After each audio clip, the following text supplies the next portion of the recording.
নমস্কাৰ আপোনালোকে চাই আছে ক্ৰিকেট গুৰু আছাম ইউটিউব চেনেল। ভাৰত আৰু দক্ষিণ আফ্ৰিকাৰ মাজত অনুষ্ঠিত হোৱা দ্বিতীয়খন এদিনীয়াত ভাৰত পৰাস্ত হৈছে 4 উইকেটত। আৰু আজি এখন খেলত ভাৰতৰ যিটো এগেইনষ্টৰ টিম সাউথ আফ্ৰিকা, তেওঁলোকৰ অধিনায়ক আছিল টেম্বা বাভুমা। ইয়াৰ আগৰখন খেলত প্ৰথমখন খেলত বাভুমা নাছিলে, কিন্তু এখন খেলত বাভুমা আহি গ'ল।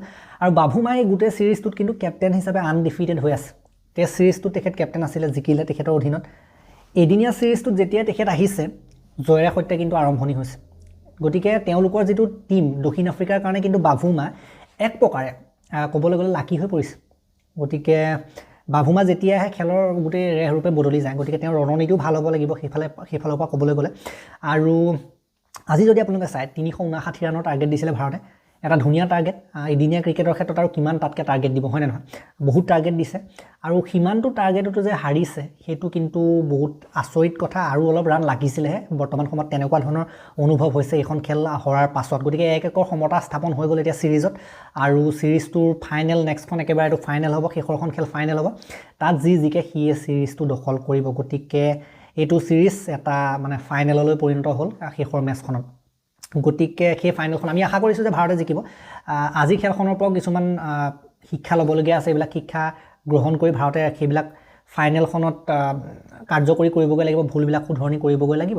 দক্ষিণ আফ্ৰিকাই কিন্তু ভুলবিলাক শুধৰণি কৰি ল'লে। প্ৰথমখন খেলত তেওঁলোকে যিখিনি ভুল কৰিছিলে সেইখিনি ভুল কিন্তু ছেকেণ্ডখন এদিনীয়াত তেওঁলোকে নকৰিলে। আৰু এখন খেলৰ কাৰণে দোষী বুলি আপুনি দুখ কাক দিব এতিয়া? আপোনালোকে যদি চাই ভাৰতৰ উইকেট ল'ব পৰা নাই, তেনেকৈ উইকেট ল'ব পাৰিব লাগে নিয়মিত সময়ৰ অন্তৰালত। যদিও বা ডিউ ফেক্টৰ আহিছিলে, ডিউ ফেক্টৰটোতো থাকিবই ভাৰতত হ'লে। ডিউ ফেক্টৰ হয়, এতিয়া ঠাণ্ডা দিনটো আৰু নিউৰ পৰিবই, ডিউ পৰিব। গতিকে যেতিয়া ডিউ ফেক্টৰটো আহে, যিসকলে নাজানে মই কৈ দিছোঁ যে যেতিয়া নিউৰ ফেক্টৰটো আহে, ডিউ ফেক্টৰটো আহে, তেতিয়া সাধাৰণতে বলবিলাক সাধাৰণতে কি হয়, নিউৰ লাগি মানে পিছল হৈ যায়। নিউৰ পৰি থাকেতো, নিউৰবিলাক লাগি বলটো পিছল হৈ যায়। আৰু তেনেকুৱা যিসকল বলাৰসকলে বলটোত গ্ৰিপ বনাবলৈ টান হয়। সেইটো কাৰণে ছেকেণ্ড বেটিং কৰা টিমবিলাকৰ কাৰণে বহুত সেইটো হেল্পফুল হৈ যায়। কাৰণ যেতিয়া বলটোত গ্ৰিপ বনাবলৈ টান হয়, পিছলি যায় হাতৰ পৰা, তেতিয়া যেনেকৈ তেনেকৈ বল পৰি যায়। গতিকে স্পিনাৰে হওক পেচাৰে হওক, বলটো সাধাৰণতে বলটোত কণ্ট্ৰল কৰিবলৈ যথেষ্ট সমস্যাৰ সন্মুখীন হয়। বলটো ধৰোঁতে সমস্যাৰ সন্মুখীন হয়, বা ডেলিভাৰীটো যেতিয়া এৰি দিয়ে তেতিয়া যেনেকৈ তেনেকৈ বল পৰি যাব পাৰে। সেইটো হৈছে ডিউ ফেক্টৰৰ এটা প্ৰধান সমস্যা। যেতিয়া নিউৰ পৰে তেতিয়া সেইটো সমস্যা হয়। স্পিনাৰে হওক পেচাৰে হওক, সেইটোৱে অলপ ফেক্টৰে ক্ৰিয়া কৰিলে। ভাৰতে যদি আজি ছেকেণ্ড বেটিং কৰিলেহেঁতেন, তেতিয়া হয়তো ভাৰত আজি জিকাৰ চান্স আছিলে। কাৰণ ডিউ ফেক্টৰটোৱে কিন্তু বহুত হেল্প কৰিলে দক্ষিণ আফ্ৰিকাক, সেইটো ক'বই লাগিব। গতিকে আপোনালোকে যদি আজি নিউৰ পৰিছিলে সেইটো বাৰু বেলেগ কথা, কিন্তু তথাপিতো উইকেট ল'ব পাৰিব লাগিছিলে। দক্ষিণ আফ্ৰিকাৰ বেটিং লাইন আপো বহুত দীঘল, ভাল বেটাৰ আছে, লাইন আপটো ষ্ট্ৰং, সেইটো কথা বাৰু মানিছোঁ। তথাপিতো উইকেট ল'ব পাৰিব লাগিছিলে। বিশেষকৈ ভাৰতীয় স্পিনাৰসকলৰ আগতে কিন্তু যেনেকুৱা ধৰণৰ এটা দপদপনি আছিলে, এটা সময়ত কুলছা পেয়াৰটো আছিলে, এটা সময়ত ৰবিচন্দ্ৰন অশ্বিন জাদেজা পেয়াৰটো আছিলে ন। এই যিটো স্পিনৰ যাদু সেইটো নাইকিয়া হোৱা নিচিনা হৈছে। স্পিনাৰসকলে কিন্তু উইকেট ল'ব পৰা নাই। গতিকে স্পিনৰ যিটো কম্বিনেশ্যন সেইটো মিলা নাই, সেইটো এটা কথা। না ৱাশ্বিংটনে উইকেট ল'ব পাৰিলে, না জাদেজাই ভালদৰে বেছিকৈ উইকেট ল'ব পাৰিলে 3-4টা, না কুলদীপেও কিন্তু আজি উইকেট বেছিকৈ ল'ব নোৱাৰিলে।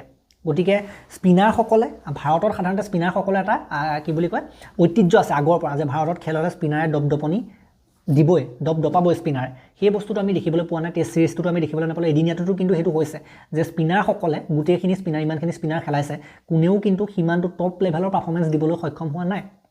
গতিকে স্পিনাৰৰ কম্বিনেশ্যনটো সাল সলনি কৰিব লাগিব। এতিয়া অপ্ৰিয় হ'লেও সত্য যে কোনোবা দুটামান স্পিনাৰক বহুৱাই বাহিৰ কৰি নতুন স্পিনাৰ আনিবই লাগিব। কাৰণ ভাৰতত খেল হ'লেতো স্পিন বুলি ক'লে ডমিনেঞ্চটো দেখিবলৈ পোৱা যায়। সেয়া আপুনি কাক আনে এইটো আপোনাৰ লগত কথা। আপোনাৰ বাহিৰত আৰু তেনেকৈ স্পিনাৰ থাকিব, চাহালৰ দিশত আপুনি যাব পাৰে, আৰু সেইফালে ৰবি বিষ্ণুৰ দিশত যাব পাৰে। বৰুণ চক্ৰৱৰ্তী নাই, এদিনীয়াত খেলাব লাগে। বৰুণ চক্ৰৱৰ্তী থকা হ'লেও হয়তো বেলেগ ফলাফল হ'লহেঁতেন। বাকী যিখিনি সেইবিলাক BCCI কৰি থাকিব, কাক আনে কাক বহুৱাই এইবিলাক কৰি থাকিব।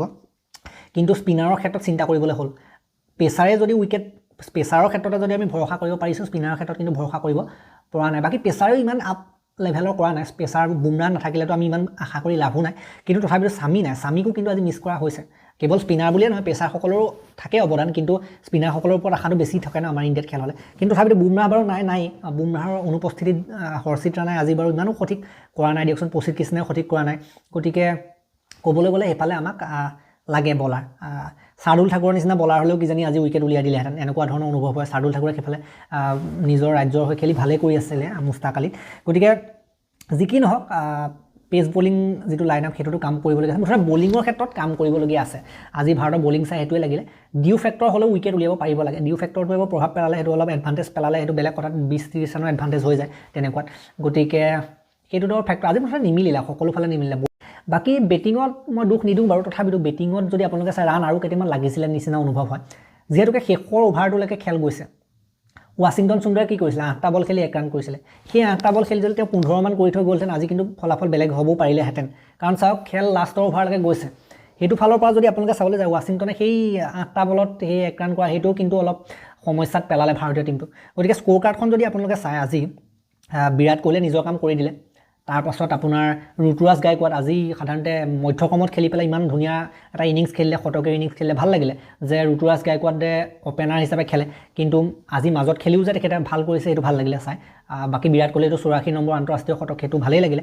গতিকে তেওঁলোকে নিজৰ কাম কৰি দিছিলে কিন্তু কিছুমান প্লেয়াৰে শেষত ফিনিচিংটো KL ৰাহুলে ধুনীয়াকৈ ফিনিচিং মিলাই দিছে কিন্তু শেষৰ ফালে আৰু অলপ এটেকিং হ'ব লাগিছিলে হয়তো আৰু 20 ৰান আৰু 30 ৰান তেনেকুৱাকৈ লাগিছিলে হয়তো গতিকে শেষৰ ফালে আৰু অলপ KL ৰাহুলেতো নিজৰ কাম কৰি আছিলে বাকী ৱাশ্বিংটনে তেনেকৈ এটেক দিব নোৱাৰিলে 8টা বলত 1 ৰান কৰি সেইটো এটা হৰাৰ কাৰণে দুখী বুলি ক'ব পাৰি বলাৰৰ লগতে বেটিঙৰ ক্ষেত্ৰত যদি আপোনালোকে চাই ৱাশ্বিংটনৰ সেইটো ইনিংছ বলখিনি খাই পেলাই তেনেকৈ খেলাৰ কাৰণে আৰু জাদেজায়ো অলপ ফাষ্ট খেলিব লাগিছিলে হয়তো লাষ্টৰ অভাৰত আৰু T20 টাইপত খেলিব লাগে হয় নহয় গতিকে ইমান টেনশ্যন চিন্তা কৰি লাভ নাই 1 ৰান 2 ৰান লৈ লাষ্টততো KL ৰাহুলেতো মিলাই আছিলে বাকীসকলে এটেক কৰা কিন্তু দৰকাৰ আছিলে KL ৰাহুলে নিজৰ কাম কৰিলে কিন্তু বাকীসকলে জাদেজা আৰু সিফালে ৱাশ্বিংটনে কিন্তু মিলাব নোৱাৰিলে তেনেকৈ বাকী যদি আপোনালোকে চাই যশস্বী জয়ছোৱালে 38টা বলত 22 যশস্বী জয়ছোৱালৰ সেই মুঠতে বল বেছি হৈ থাকিলে ৰান কম হৈ থাকিলে বাকী অপেনাৰসকলৰ বাৰু কামেই সেইটো হয় অপেনাৰসকলে অলপ চাই বুজি খেলিব লাগে সেইটো অপেনাৰসকলক দুখ নিদিওঁ মই ৰোহিতে 8টা বলত 14 কোহলিয়ে 93টা বলত 102 কোহলিয়ে নিজৰ কাম কৰি পেলাই আউট হৈ গৈছে ধুনীয়াকৈ খেল চলাই মাজত দিছিলে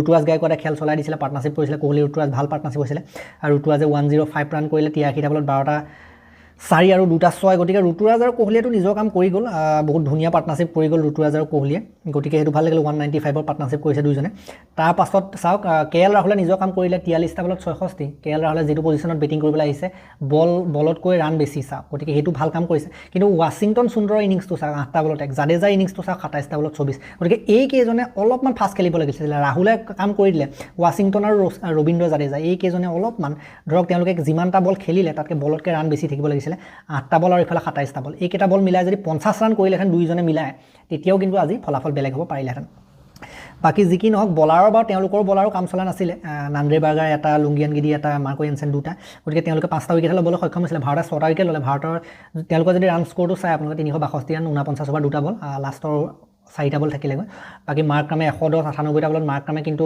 পুৰা প্ৰথম অপেনিঙত আহি ভাল এটা আগবঢ়াই দিলে ডেককে 8 ডেকক খস্তাত গ'ল বাবুমাই কিন্তু আজি চাওক কেপ্টেঞ্চি নক খেলিছে বুলি ক'লেও ভুল নহ'ব কিবা এটা হ'লেও অৱদান দি থৈ গৈছে 48টা বলত 46 নিজৰ কাম কৰি গৈছে কোনো ইমান ধৰি মেলি ৰখায়ো থকা নাই ইমান বেছি বল খোৱাও নাই ব্ৰিটছকে এজন প্লেয়াৰ কিন্তু মানিছোঁ 64টা বলত 68 এজনে সদায় 50 মাৰে টিম যিয়ে নহওক টিম খেল যিয়ে নহওক এজনে কিন্তু কনচিষ্টেণ্টলি খেলে ব্ৰিটছকে নামটো আগৰ পৰা মই শুনি আহিছিলোঁ কিন্তু এতিয়া দেখিলোঁ যে ইণ্ডিয়া এগেইনষ্টত এনেকৈ খেলিছে বাকী আগতে বহুত শুনি আহিছিলোঁ এখেতৰ নামটো যে এখেতে বহুত হেভি খেল দিয়ে প্ৰতিখন খেলতে 50 মাৰে সঁচাকৈ ব্ৰিটছকে কিন্তু ভাল বলাৰ ভাল বেটাৰ ওলাইছে তাৰপৰা যদি চাই দেৱাল ব্ৰেভিছ 34টা বলত 54 দেৱাল ব্ৰেভিছেতো পুৰা T20 টাইপ খেলি থৈ গৈছে তেওঁ এদিনীয়া টাইপ খেলাই নাই এটেকৰ ওপৰত এটেক দি থৈ গ'ল 5টা 6 মাৰি থৈ গ'ল এটা 4 মাৰিলে গতিকে দেৱাল ব্ৰেভিছৰ ইনিংছটো কিন্তু বহুত ইম্পেক্টফুল ইনিংছ আছিলে সেইটো কিন্তু প্ৰভাৱ পেলালে খেলখন জিকাৰ ক্ষেত্ৰত তেওঁলোকৰ বাকী টনি ডেজৰ যি 17 মাৰ্কো য়েনছেন 2 ডেজৰ যি ৰিটায়াৰ্ড হাৰ্ড হ'ল দুখ পাই পেলাই বাকী কৰবিন বস্কে 29 আৰু মহাৰাজে 10 ৰান এনেকুৱা ধৰণৰ আমি স্ক'ৰ দেখিবলৈ পালোঁ কৰবিন বস্কেও কিন্তু নিজৰ কাম কৰি দিলে দুগুণ গতিত খেলিলে 15টা বলত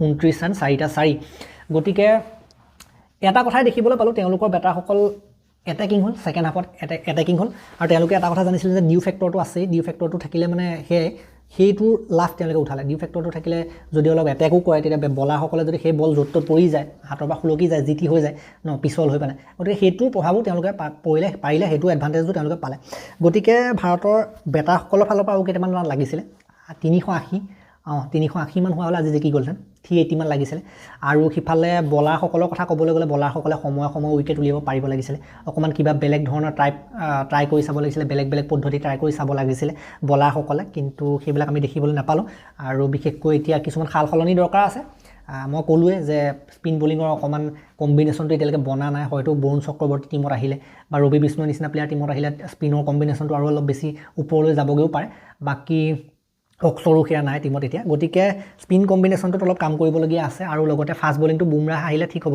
সামিও আহিব লাগে বুমৰাহ সামি যদি আহে ভাল হ'ব অভিজ্ঞতা সম্পন্ন বলাৰ হয় যেহেতুকে সামি আৰু লগতে যদি শাৰ্দুল ঠাকুৰকো লৈ আহিব পাৰে ভাল হ'ব বাকী এইসকলে কামত দিয়া নাই হৰ্ষিত ৰাণা কেতিয়াবা ভাল কৰে কেতিয়াবা পিটন খায় কেতিয়াবা বেয়া কৰে পাত্তা নাই মানে কনচিষ্টেঞ্চিটো লাগে বিশেষকৈ কনচিষ্টেঞ্চি কেতিয়া হ'ব যেতিয়া সামিৰ নিচিনা প্লেয়াৰে খেলিব সিৰাজৰ নিচিনা প্লেয়াৰে যেতিয়া খেলিব বা বুমৰাহ শাৰ্দুল ঠাকুৰৰ নিচিনা প্লেয়াৰকো ট্ৰাই কৰি চাব পাৰে গতিকে সেইবিলাক সময়ত কৰি থাকিব কিন্তু এইটো কিন্তু অশনি সংকেত 27 চনৰ ৱৰ্ল্ড কাপৰ আগত আৰু যি কি নহওক দক্ষিণ আফ্ৰিকা টিমটো ভাল মই বেয়া বুলি নকওঁ তেওঁলোকৰ যিটো টিম বেটিং লাইনআপ একদম বহুত হেভি বেটিং লাইনআপ 10 নম্বৰলৈকে বেটিং লাইনআপ আছে তেওঁলোকৰ গতিকে সেইটো ফালৰ পৰা চাবলৈ গ'লে মানে 380 ৰান মান লাগিব গতিকে আজিকালি মডাৰ্ণ ডে ক্ৰিকেট কি হৈ আহিছে চাওক আগতে এটা সময়ত আপোনাৰ 300 দিলেই যথেষ্ট আছিল আজিৰ পৰা যদি কেইবছৰমানৰ আগলৈ চাই আপোনালোকে 300 দিলে এটা বহুত কম্পিটিটিভ টাৰ্গেট 300টো সহজতে প্ৰাপ্ত কৰাটো মানে ইজি নহয় আগৰ দিনত তাৰ আগতে এনেকুৱা আছিলে যে আগৰ সময়ছোৱাত এনেকুৱা কিছুমান সময় আছিলে 250 ওকে আছিলে 250 যথেষ্ট খেল জিকিবৰ কাৰণে আৰু মই যেতিয়াবা খেল চাবলৈ আৰম্ভ কৰিছোঁ তেতিয়াতো 200 মান ৰান দিলে এইটো যথেষ্ট হয় ইণ্ডিয়া পাকিস্তানৰ খেল হয় 210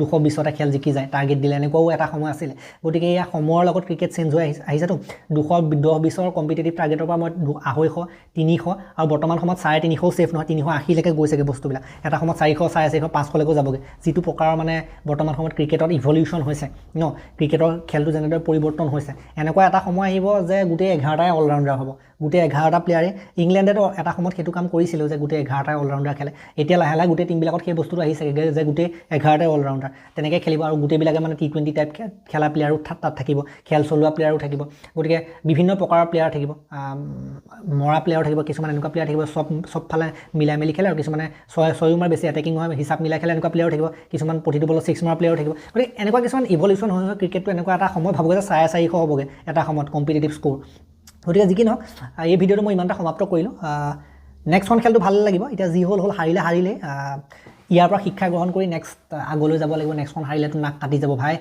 টেষ্ট সিৰিজত হাৰি আহিছে এইখনতো যদি হাৰিবলৈ হয় এদিনীয়া সিৰিজত কি হ'ব নাক ক'ত থাকিব গতিকে নেক্সটখন খেল জিকাটো অতিকৈ দৰকাৰী নেক্সটখন খেল জিকি সিৰিজটো দখল কৰিব বুলি আশা কৰিছোঁ কিন্তু সাউথ আফ্ৰিকা টিমটো কিন্তু মানিছোঁ এওঁলোকে যেনেধৰণে ভাৰতত আহি ভাৰতক যুঁজ দিছে ভাৰতৰ এগেইনষ্টত সেইটো কিন্তু মানিব লাগিব আৰু ভাৰতৰ কিছুমান দুখ আছে নথকা বুলি নহয় কম্বিনেশ্যন এতিয়া মিলাব পৰা নাই বহুত কিবা কিবি খেলি মেলি হৈ আছে এইটোতো হয় পেচ বলিঙত কাবাক চিলেক্ট কৰিছে কাবাক চিলেক্ট কৰা নাই এনেকুৱা বহুত কথা থাকে বাকী যি কি নহওক মুঠতে লাষ্টৰখন যেনেকৈ তেনেকৈ জিকি মুঠতে সন্মানটো ইজ্জতটো বচাব লাগে গতিকে এই ভিডিঅ'টো মই ইমানটা সমাপ্ত কৰিম ভাল লাগিলে যদি লাইক কৰিব শ্বেয়াৰ কৰিব চেনেলটোলৈ নতুনকৈ আহিছে যদি ছাবস্ক্ৰাইব কৰি ঘণ্টাটো দবাই দিব আমাৰ আৰু এটা ভিডিঅ' দিছিলোঁ ইণ্ডিয়াৰ জাৰ্চি লঞ্চৰ ওপৰত T20 ৱৰ্ল্ড কাপৰ সেইটো আপোনালোকে চাব আৰু এই ভিডিঅ'টো ইমানটা সমাপ্ত কৰিলোঁ ধন্যবাদ হাইপ দি দিব আপোনালোকে যিমান পাৰে লাইক কৰিব লগতে শ্বেয়াৰ কৰি দিব ধন্যবাদ